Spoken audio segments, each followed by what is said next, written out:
Ladies and gentlemen, boys and girls, children of all ages, this is your host, Izzy, right here on the Redzone Report, part of the Built in Buffalo YouTube, X, and Facebook network of podcasts and live streams. And I'm here to talk about the NFL Draft Combine. Today is, I believe, the last day of the NFL Draft Combine, and it's offensive linemen. And they're not really on my list of needs for the Buffalo Bills. So we're going to talk about the other positions that are positions of need mostly. Some of these guys I've talked about in my last week's stream, and some of these guys I have not talked about.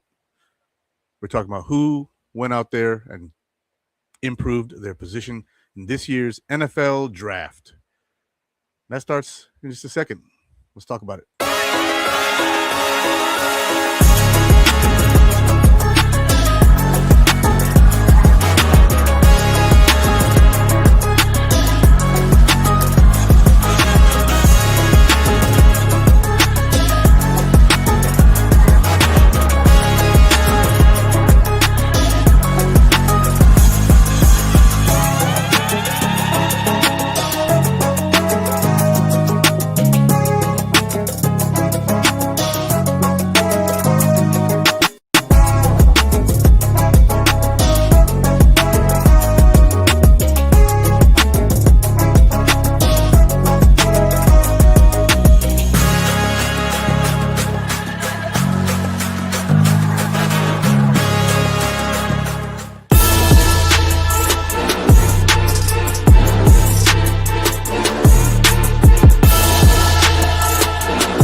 Welcome, everybody. I'm your host, Izzy. Again, this is the Redzone Report on Built in Buffalo's social media platforms, and I'm here to discuss the NFL Draft Combine and the players that had improved themselves at said combine with their performances. And yeah, some of these guys really went out there and did something with their, drills and did amazing job to show that they are worthy of being drafted higher than what we may have originally anticipated in this NFL draft. So these are the winners of the combine. And some of these guys are going to be obvious. If you pay attention to the NFL draft and the NFL combine and college ball, and some of you guys are going to have your favorite team and you're going to have players from that favorite team and, hope that they make it to the NFL or, and hopefully the Bills, if you really like them in college, that they will be successful here and, or wherever they go. But, it's fun being a football fan, when your teams are looking to improve. It's fun being a football fan when the season's going.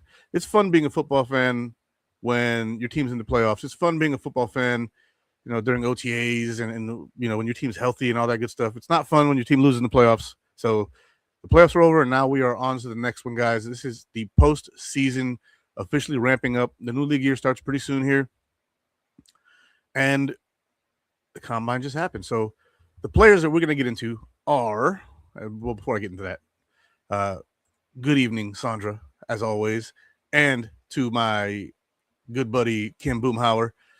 Yeah, I hope you guys are having a great night. The first player or position I'm going to go over is the wide receivers, right? Because that's obviously the position that everybody really is concerned about is wide receiver. And so with that being said, the first wide receiver on the board is one that's being talked about to the Buffalo Bills a lot more later on than early on. Some of these guys did not perform at the combine, like Casey Concepcion. He did not do any drills or anything like that. He's going to wait till his pro day. Other guys, performed at the combine, but didn't do as well. I forget what the Ohio State wide receiver's name is, but he didn't do as well. I can look that up pretty easily, though. Boop. Carnell Tate did not perform particularly well, but he didn't run too slow either. He ran a 4.53. So these guys that we're listing right now, they did very well on their drills, and we're gonna see. First guy up is Omar Cooper Jr. Now, I never thought this guy was a burner per se, right? And he's not really a burner, like with the top end speed like that. but he ran a 4.42 40-yard dash. Omar Cooper Jr. went out there and did exactly what he needed to do to show that people mocking him to the Bills in the first round isn't, an exaggeration or anything like that, or if the Bills want to trade back into the second round to get him closer to his actual value, because his value in the draft circles that I kind of operate in have him as the 57th overall ranked player, 9th at receiver. And the point is, a lot of the guys who are ranked above him are slot receivers, and we don't need any more slot receivers. We got slot receivers. We got Keon Coleman, a big slot. We've got, Khalil Shakir, who's a really good slot. You may go after a slot receiver in this draft if you believe that they're truly going to put Khalil Shakir outside a lot more often than not. And I mean a lot more often, not just more often, right? Because last year, he was barely in the slot. Year before that, once Joe Brady took over, he was mostly in the slot last year, almost entirely. I don't remember him being on the outside much at all. The year before that, once Joe Brady took over, he was almost exclusively in the slot again. They need to have him running more routes down the field. He can run routes down the field. We've seen him run routes down the field. We've seen him run intermediate routes. He's got the speed. He's got 4.42 speed himself. Khalil Shakir does. So if they really wanted to go after somebody in the slot, they're going to have to commit to putting Khalil Shakir on the outside more. Otherwise, that slot room stays crowded because it's been crowded, right? The slot room's been crowded. It's time to go get somebody who's not in the slot exclusively. Now, that's a big what if. Omar Cooper is a multi-role guy. He can play the X. He can play the Y. He can play the Z. He can play all those roles, and he is being compared to Deebo Samuel, which I can see in his style of play, but I cannot see it in how he actually physically sizes up.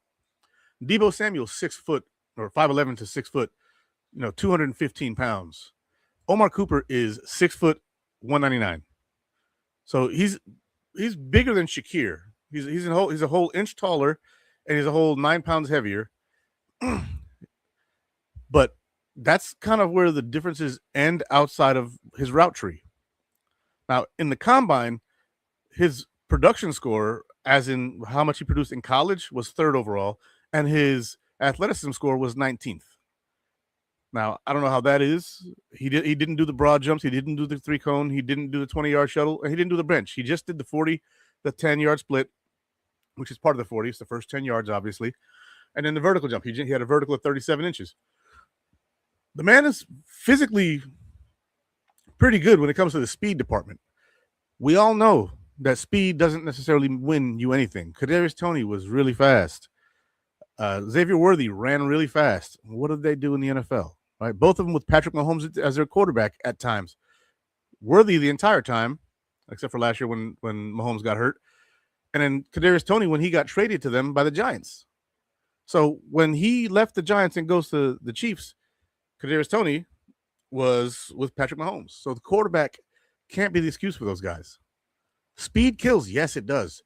But speed is not the only factor involved in wide receiver play. It's just not.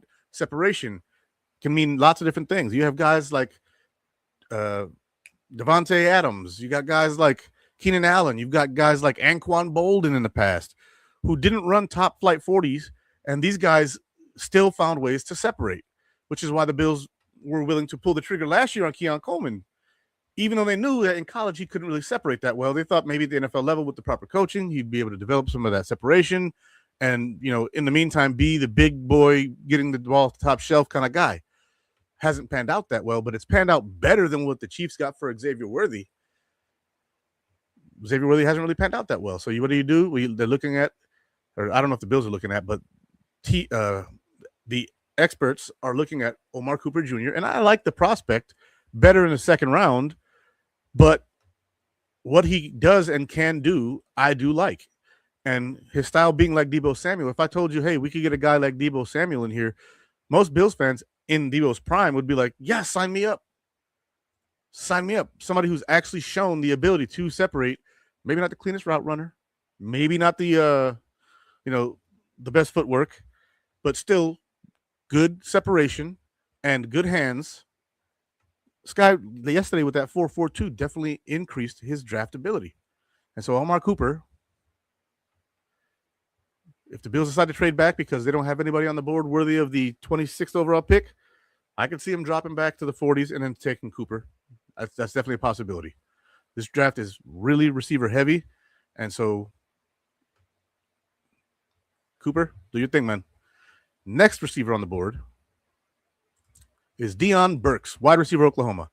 Last week I spoke about Cooper.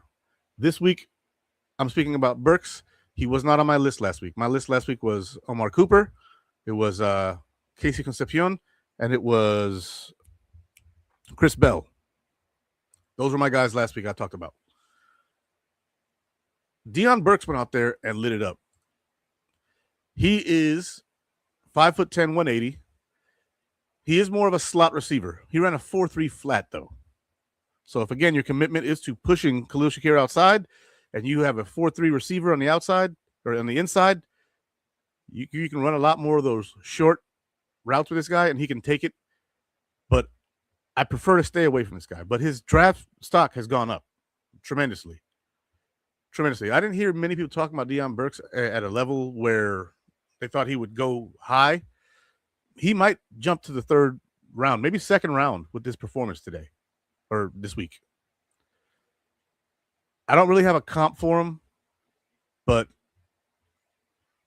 dude was flying, and he did the bench press too, so he's got some strength on him. He, as a wide receiver, at 5'10", 180, dude put up 26 reps on the bench.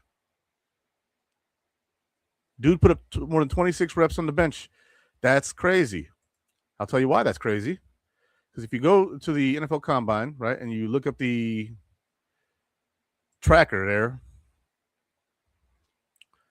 and you go to live results,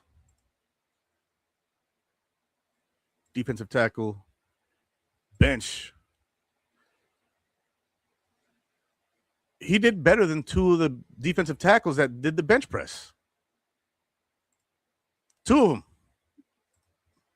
One of them put up 25, another one put up 21. This kid went out there and put up 26 reps on the bench. So he's strong, especially for his size. He's very strong for his size. His athleticism score is a 93, second overall in this NFL Combine. 4.3 speed, 1.49 split, vertical jump of 4.2 or 42.5, broad jump of 10.11. Didn't do three cone, didn't do 20-yard shuttle. I don't know why, but the dude can fly. So if speed is what the Bills are really after, and if speed is what the Bills are really trying to get to, Deion Burks is an option. Now, again, I'm not pounding the table for another slot receiver. If they believe that he can play outside, then, maybe sure, you go after him. But I'm not positive that's really what he is. Let me see, Burks. I can pull up his Draft Buzz profile. Deion Burks. They have him as a multi-role receiver. Okay, so NFL.com says he's a slot receiver. They go, their description, analysis by Lance Zierlein, a fifth-year slot receiver who is savvy against zone coverage and crafty after making a catch. Burks does a good job of utilizing his straight-line speed when the ball is in his hands. He struggles to win on vertical routes, though. Sounds like Curtis Samuel to me a little bit. He creates windows underneath by crisply breaking off short routes. He's a compact, short-arm target who secures catches through contact. That sounds a little bit more like Khalil Shakir. However, his production left something to be desired during his time at Purdue and Oklahoma.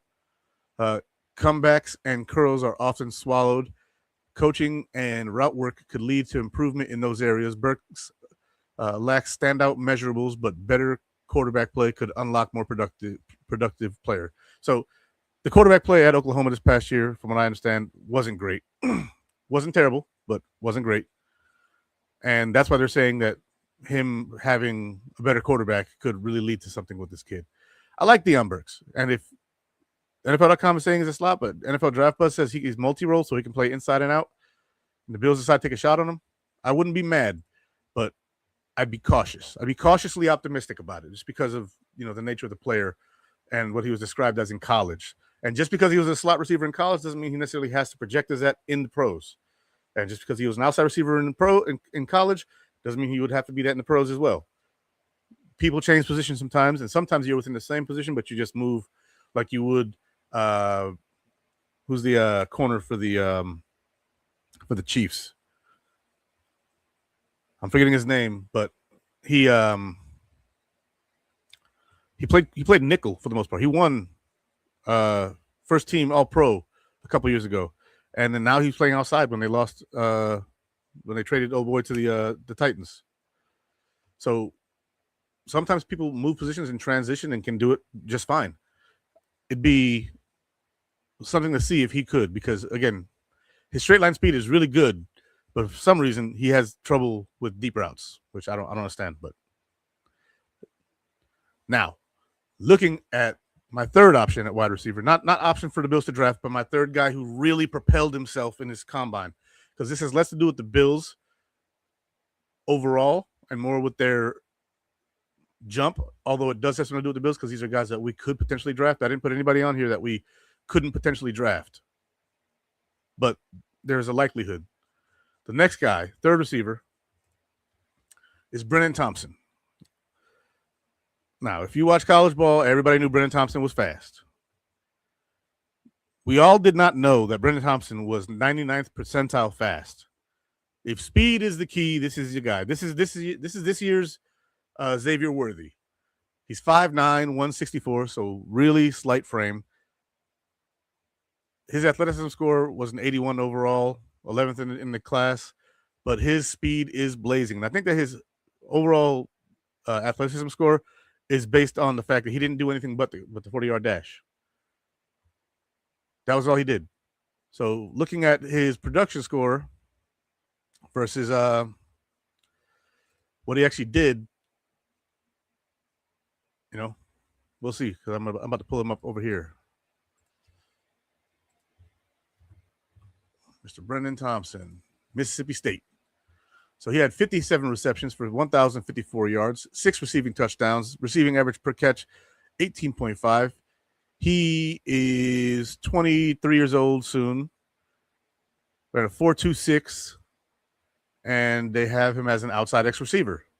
So the question is, are we looking more at the size of the player, or are we looking more at the profile as to what he can do?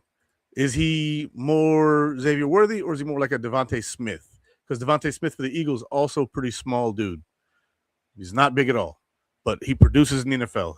He played at Bama versus Mississippi State, but this score of a 4.26 40-yard dash with a 10-yard split of 1.54 really does flip things for him.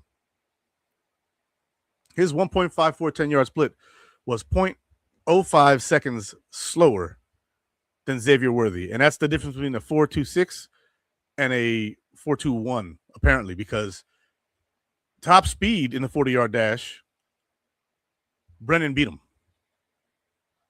Brennan Thompson beat Xavier Worthy in top speed by like half a mile per hour, by 0.5 miles per hour. So it's quite the increase in the actual speed. NFL comparisons include J.J. Nelson. I remember him from, I think it was the Packers back in the day. But, yeah, dude definitely showed that he's got the burners. Question is he going to be able to get off bigger corners, separate down the field, and make the catches? Because he has the speed. But the speed's not everything, and we've seen that with Xavier Worthy, where the speed was all he had, and he didn't really have the skills to get around people. And we've seen that with Devontae Smith for the Eagles, who is a route running tactician and, you know, can really eat you alive. And, you know, he's not really known for getting too deep. He is known for getting deep somewhat, but he can just get down the field and then put a move on you, and you're just eating dirt. So the question is this guy more Smith or is he more Worthy? That's the big question with Brennan Thompson. Now we are done with wide receivers, and there are a couple of linebackers that we're going to go over next. Right? Not a lot of comments, guys. Not a lot of comments. Plenty of people watching, but not a lot of comments. Maybe I'm here for people's background noise. A lot of views on X. Holy shoot. Okay. Did not expect that. But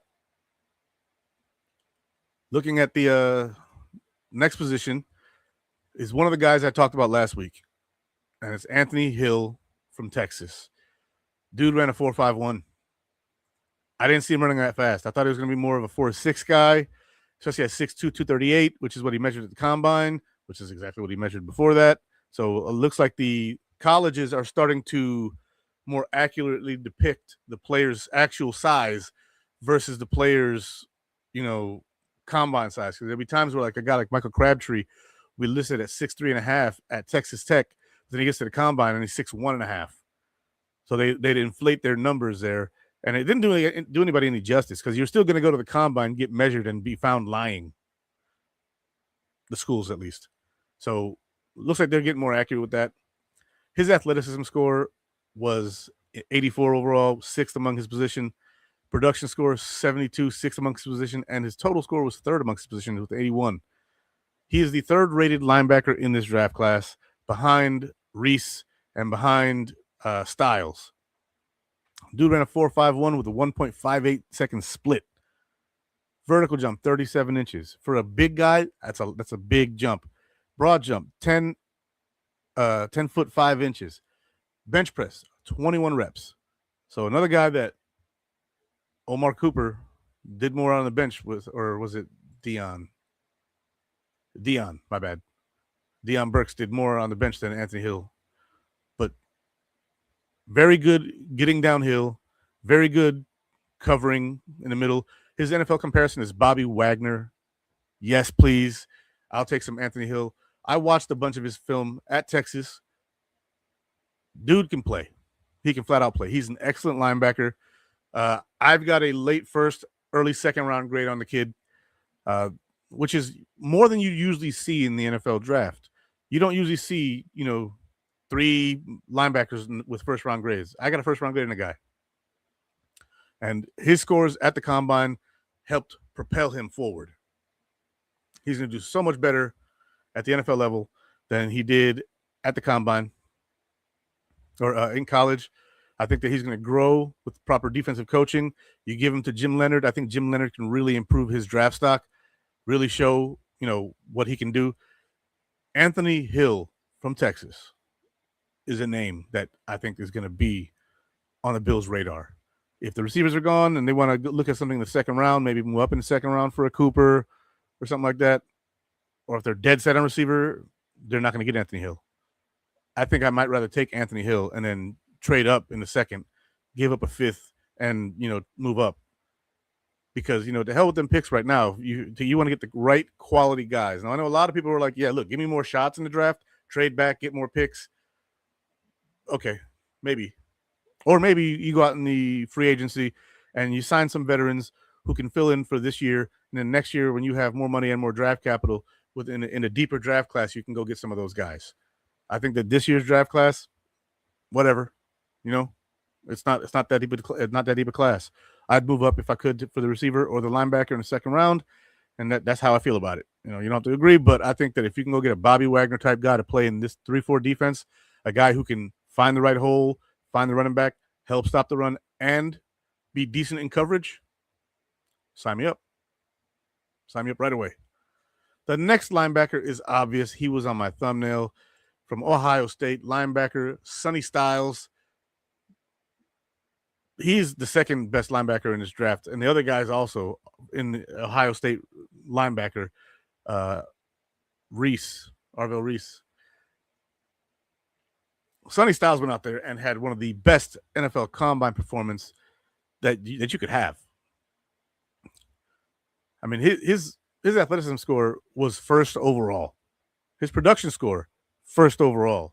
His total score, first overall. He will not be there when the Buffalo Bills are picking. If he somehow falls, if teams are looking at offensive linemen and they're drafting more for need rather than how good the player actually is, and this guy falls to Buffalo, I'm running to the podium, but it's probably like 90% chance it's not going to happen. He's not going to be there for the Buffalo Bills. But if he was, yes, please. 6'5", 244 pounds, and ran a 4.46 40. 1.56 second split, which means that his top speed was quite a bit faster than Anthony Hill. Vertical jump, 43.5. Broad jump, 11.2. 3-cone drill, 709. 20-yard shuttle, 426. Didn't do the bench. Player comp, Fred Warner. Yes. Yes. The number 2 linebacker in this class, behind Arvell Reese, is the most athletic and productive from this past year. And his comparison is one of the best linebackers in the NFL when healthy, Fred Warner. The third is compared to Bobby Wagner. Neither of these guys might be there at 26. Neither of them. Maybe. I'm not dipping into next year's draft class. I'm not. Next year's draft is going to be so much deeper. But, man, it's tempting. It's very tempting when you've got linebackers of this caliber in this draft class. My brother, go Bills. Love you, bro. Welcome to the show. Good to see you earlier today. Lunch was nice. But, yeah, you look at Sonny Styles and Anthony Hill. The athleticism drop-off is there slightly. But, man, oh, man, are they both productive in college. They are both very productive in college. And I'd be happy to have either one of them on this team. Be very happy to have either one of them on this team. I doubt it's going to be Sonny Styles. I know for a fact it's not going to be Arvell Reese. But I'd be very happy with Anthony Hill. I'd be very happy with him. But Sonny Styles, man, really propelled himself in this draft class to possibly a top 10 player. I mean, linebackers are the cornerstone of a defense. You know, edge rushers are probably one of the most important and one of the more highly paid players. But your middle linebacker is your quarterback on defense. He's the guy who tells everybody where to be. He's the guy who adjusts alignments. He's the guy who assigns the stunts when the coaches call it in. He's the green dot. He's the guy who's the brains of the defense.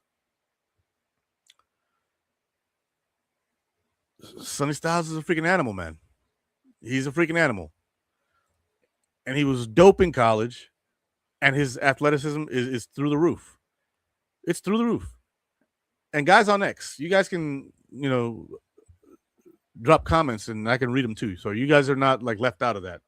I get X comments all the time. So if you guys want to comment, you can go ahead too. It's not exclusive to Facebook and YouTube. Now, we are now moving on to another position, and it's not a position in need. I think we're pretty set at this position, but his combine performance kind of wowed me. And so you just never know what's going to happen. Maybe, they cut Ty Johnson.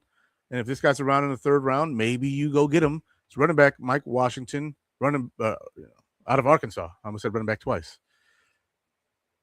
He's from Utica, New York. He played at Arkansas. He's 6'1", 223. So he'd be the big boy receiver or running back that you may want to, be the power guy. We do have Ray Davis. This guy's much faster than Ray Davis. Ray Davis ran in 4.5s, I believe it was. This guy ran a 4.33 with a 10-yard split of 1.51 with a vertical jump of 39 inches and a broad jump of 10 feet 8 inches. They had him as like a third or fourth round pick. I'd say now he's a second to third round pick. Late second, to mid third. He could still fall to the fourth. His production in college wasn't great, but he was on Arkansas. They're not exactly one of the better SEC teams, but they are an SEC team, which means that he played a lot of the really good competition in the SEC. But he is a big boy, and a big boy running a 4.3 is insanity. Like, imagine this dude like getting ahead of steam, and then some safety or corners trying to tackle this guy. Good luck, buddy. Good luck. Because Mike Washington Jr. is a tank. He's a tank. Do I see him going to the Bills? No. Could the Bills draft him and then move on from Ty Johnson? They could. Does this guy got good hands? I don't know. Let me look at his strengths and weaknesses. His NFL comparison is Chris Carson. Not a bad comparison. Not a bad running back. Third or fourth round value, I'd say, in Chris Carson. I don't remember if he was drafted later on than that, but let's take a look. Yeah, Washington made stops at 3 different colleges and showed improvement with each move to a new school. He's fast with loose hips and adequate agility. He's not very sudden in tight quarters. and is a step slow to see it and go when the hole opens. He can glide and swerve around interior traffic once he's on the move. He has breakaway speed in the open field and is capable as an inside-outside runner. Running to his size with greater degree of aggressiveness will be the key as he makes the jump. Washington has traits and talent to become solid rotational back, and that's where we'd be looking to draft him if we were going to draft him. 3rd, 4th round, and he'd be a guy that we look for as a complement to James Cook. James Cook's obviously our lead back. He's going to continue to be our lead back, and so yeah. That's where that lies. Moving on to the next position, because this is a position of need. Safety. Dylan Theinman out of Oregon. I talked about him last week. His speed was greatly underrated, apparently, because the dude is a dog. The dude is a dog. Theinman's speed went from like 4.48 in estimation to 4.35 in actuality. His athletic score was first amongst all safeties. So he is the most athletic safety in his class. Again, 4.35 speed, 1.52, 10-yard split, vertical jump of 41 inches, broad jump of 10 feet, 5 inches. Did 18 reps on the bench. He's a sure tackler. His NFL comparison is Javon Holland. Right, he's a savvy 3-year starter with NFL size, speed, and alignment versatility. Theinman is an extension of his defensive coordinator, aligning and adjusting the secondary to motion and pre-snap shifts. He's an instinctive, rangy safety who can roll down into big nickel or robber positioning. He has a good feel for play design and route concepts in zone, but has average change in direction breaks in man. He's not a big thumper near the line, so he's not a big thumper, but he rushes into action with relentless pursuit and should allow him to keep stacking high scores in tackle amounts. So he's a good tackler, not a smasher. Theinman checks important boxes for teams looking to add versatility or versatile playmakers in the secondary. Sounds like he fits exactly what Jim Leonard's looking for. He's 6 foot 201, so he's right around like DeMar Hamlin size. Cole Bishop's like 9 pounds heavier. Like Cole Bishop's like 210. Dude is from Westfield, Indiana, so he's plenty familiar with the cold, and then he played at Oregon. Dude could be a perfect fit here in Buffalo. Question is he going to be there in the 2nd round or the 3rd round for the Buffalo Bills? Also, if he is a 1st-round valued player, then do the Bills want to, pick a safety that high? This would be another guy that you look to trade back and acquire maybe a couple of 2nd-round picks or a 2nd and a 3rd, so that way you can go take a shot at receiver in 1 round and then a shot at safety in the next. Say you look at the Jets or the Raiders, someone like that. If they want to trade back up into the 1st round, you give them your 1st, you get their 2nd and 3rd. Very, very possible thing that you could do to stack some picks, or anybody in the top 10. Move back a little bit and then get your guy. Let me see if I have some comments. I do. Yo, what's good is? How you doing, Robert? Nice to have you back. But yeah, Dylan Theinman out of Oregon is a very, very good player. This defense is going to be something that really needs to be addressed in this draft, as well as wide receiver, but the defense may end up being the priority, especially if in free agency. Oh, Bobby. All right, Bobby. I got you. So long as I remember, because I have a terrible memory. I'm really, really bad with names. I need a haircut, too. Look at that. But, yeah.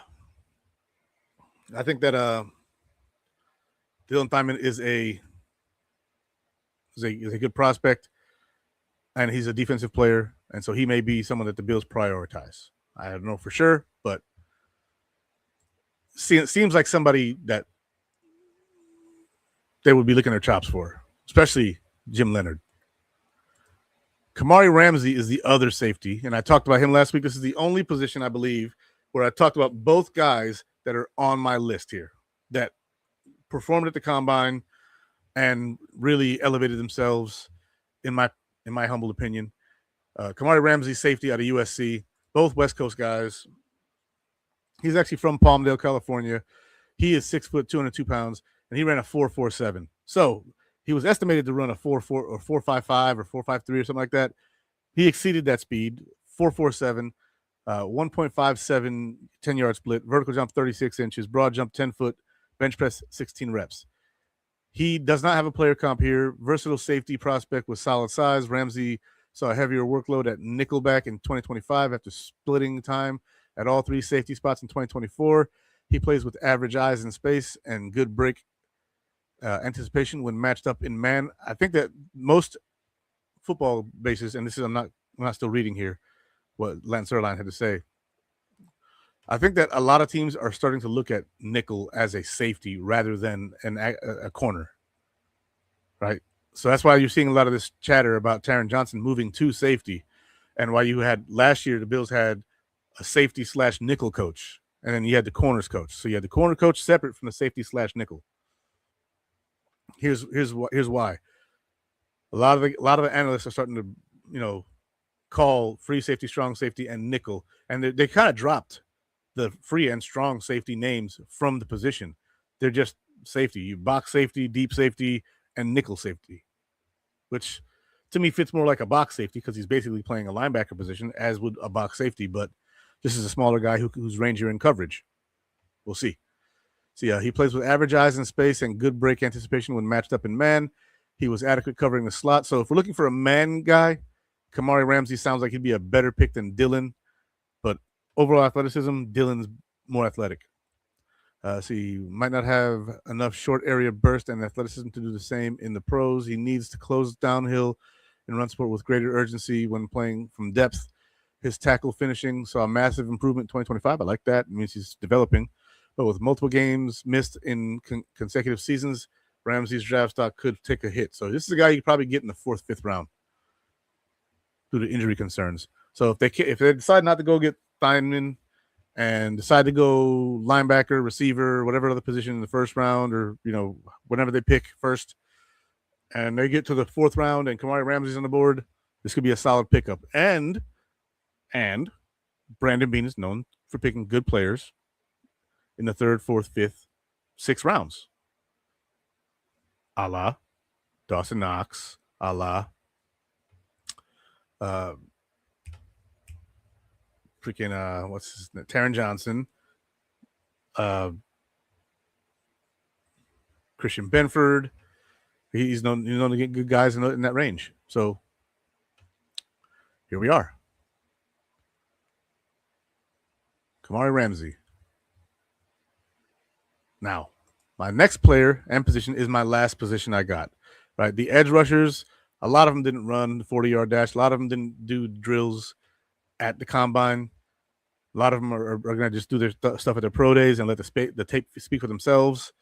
So I left them out, or not edge rushers, but like defensive linemen. Not like, my brain is still stuck in 4-3 mode. Okay, we're running a 3-4 now. So the outside linebackers are now your edge rushers, and these are outside linebackers. So edge rushers are here, not defensive tackles. And what other position did I talk about last week that I'm not talking about today? I talked about offensive line, I think it was. A lot of those guys didn't perform until today, and a lot of their stuff is not listed yet on NFL.com. So we're moving on to the next position, and that is outside linebacker, edge rusher, which last week I put, DEOLB. We're 3-4 now, so this is OLB. When we're in nickel, we'll be running a 2-4-5, so they're still technically linebackers, even though they'll be on the edge and may have their hand in the dirt. Minor differences, whatever.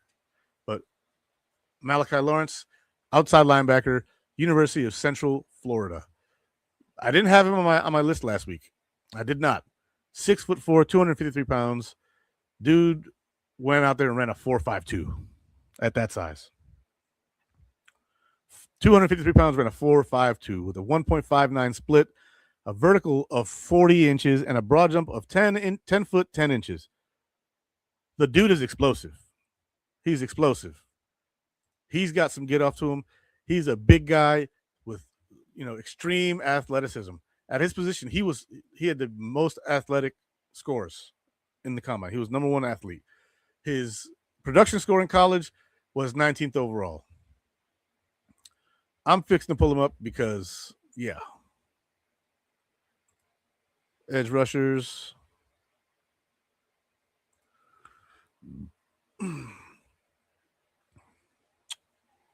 Malachi. I'm just going to copy and paste.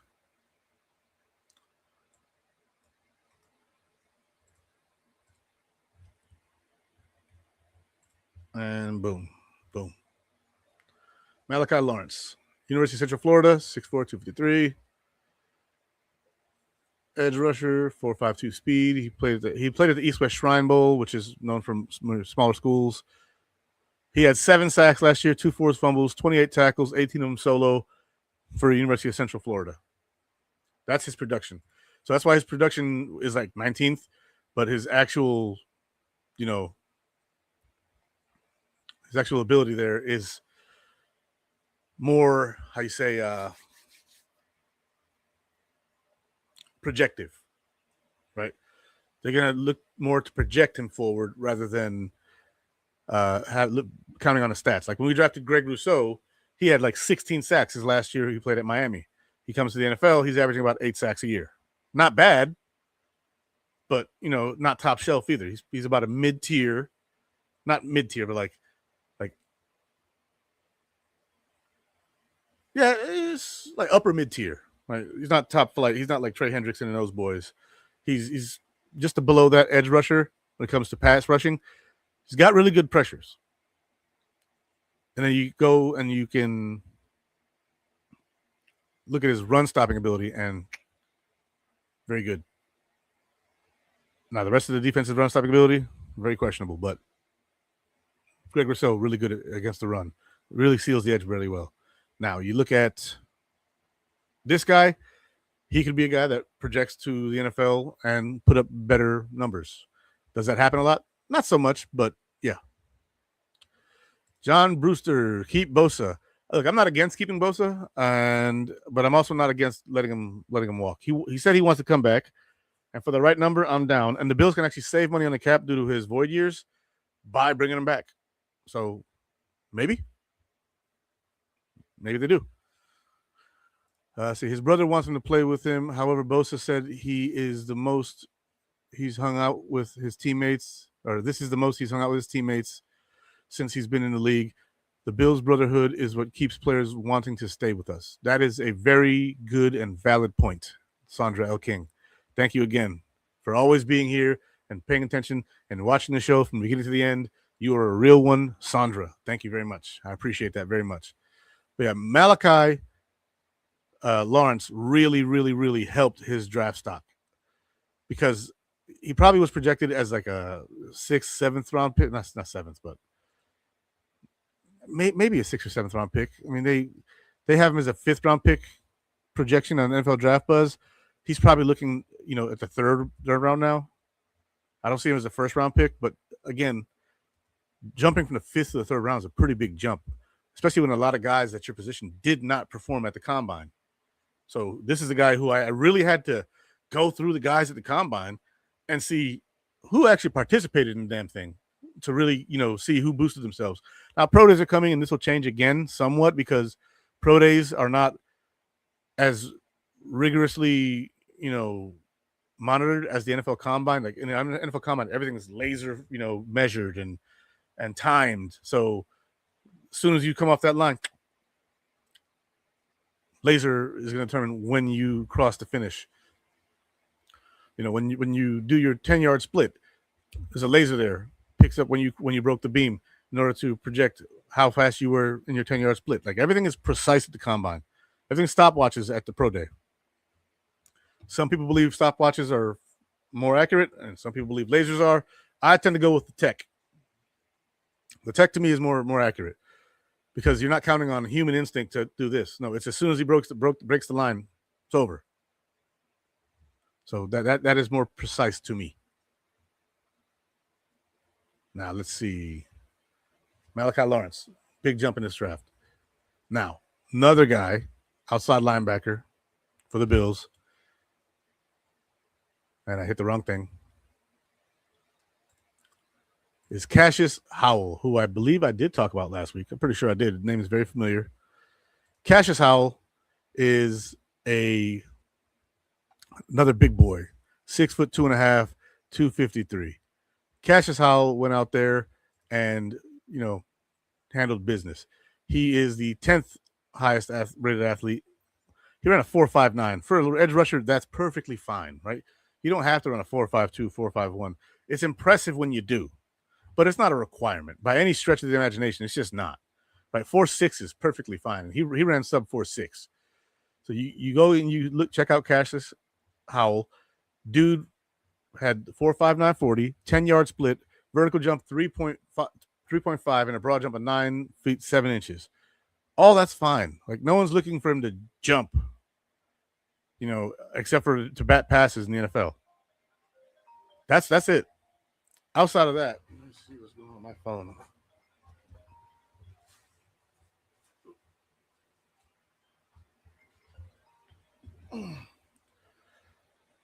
But yeah, the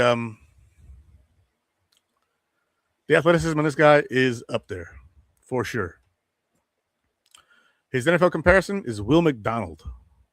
And we all know about that guy. That guy's a beast. He had 11.5 sacks at Texas A&M, 1 forced fumble, 31 tackles, and 20 of them were solo. Edge rusher, they have him as 20th overall rank, so he might not be there for the Bills. They got a mid-first round grade on him. But if he falls, it'd be smarter to have Joey Bosa on the team just in case. But if not, there are plenty of prospects out there for the Buffalo Bills to acquire through the draft. Now, guys, I love you guys, but I got to cut this one a little short. I've gotten through all my prospects. And I'll probably talk to you guys after the NFL league year starts. I hope you guys all have a good Sunday evening. God bless you. Do good. Be good. God bless. And go Bills.